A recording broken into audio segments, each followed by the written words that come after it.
you sa may-ari ng bahay. Kay Uncle Dad, kay Auntie Ling, at kay Ben at kay Teng. Thank you, thank you. Thank you kay Sarah, kasi siya yung aking taxi. Ginawa ka palang driver. Thank you kay Piti. Kasi nakapag-grocery kami and everything. Thank you. And then, sa aking make hair. Kay Eliza. Sige pa. Siyempre, thank you kay Chatty Pose, okay?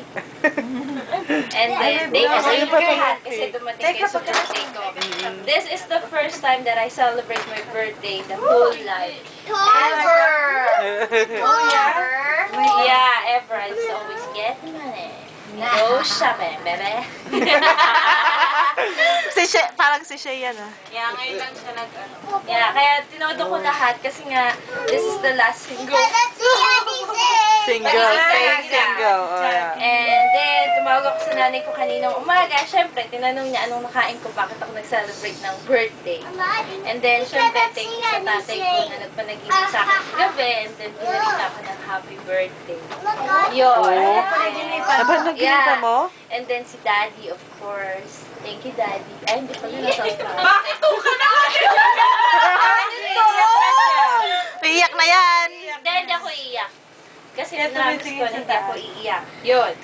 Thank you sa dalawang bata. Ang ulit, kay Jet at kay Bella. Pampasira daw ng ano yun, ng make-up. Wala nga akong makeup eh. Yun. And thank you kay Nanay. Oh, yeah. Magaling mag-speech to me. And then, ayun lang. Thanks sa inyo.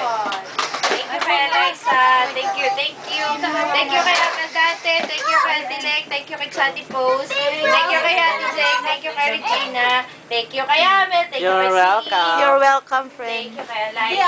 Thank you kay Teng. Thank you sa masarili ko dahil I'm so sexy and I'm so cute.